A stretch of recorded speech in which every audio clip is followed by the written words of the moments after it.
The Scottish Government is stopping funding for arms companies supplying Israel.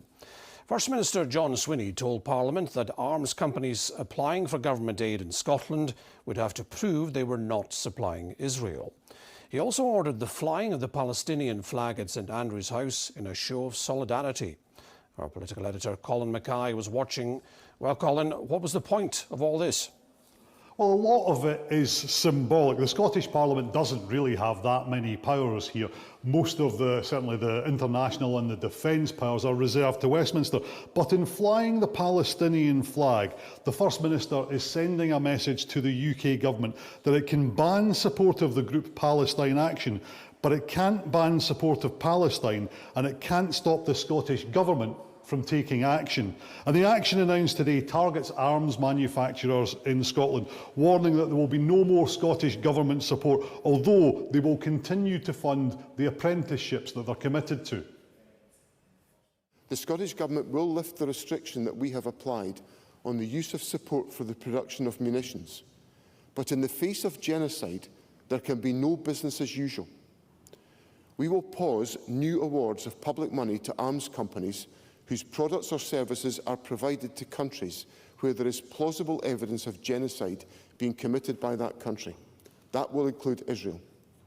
The pause will apply where possible to new grants provided or investment made by the Scottish Government, our enterprise agencies and the Scottish National Investment Bank. Any defence company seeking support from the Scottish Government will have to demonstrate that its products are not involved militarily with Israel. This has gone on too long. The world has failed. The illegal occupation and genocide must end now. I'm glad that the Scottish Government has finally accepted the Scottish Greens' proposal to end all public funding for Israel's arms dealers. Both of our governments have a duty and an obligation to act, or the images of the children of Gaza should deserve to haunt us for 100 years. The events in the Middle East are a blight on humanity, and I don't doubt the sincerity of the First Minister's feelings, but I also believe that this Parliament should focus the powers it has to improve people's lives here in Scotland. Colin, some dissent there from the Scottish Conservative leader. Yes, he's making the point that this isn't really devolved, and there's plenty of devolved issues that the Scottish Government and the Scottish Parliament could be talking about. The First Minister said that he had dealt with a lot of that during a debate yesterday afternoon and would deal with more of it at First Minister's questions tomorrow. But former Tory leader Jackson Carlow also raised concerns on behalf of the Jewish community in Scotland. The First Minister admitted that they might not like everything that he had to say today, but he met with Jewish leaders in Glasgow on Monday. He also met with the Palestinian mission to brief them both on what he was saying today.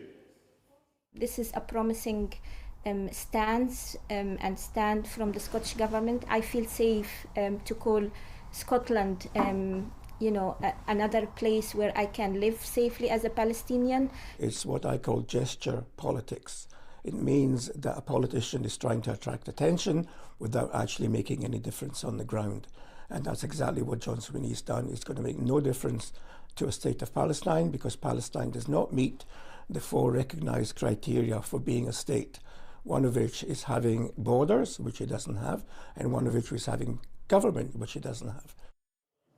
And another thing the First Minister announced today was some financial support for aid, including creating in Dundee a rapidly deployable hospital for use in Gaza. First Minister's also urging the UK Government to break the free trade agreement with Israel. But the main thing today was sending a signal on stopping arms sales to Israel.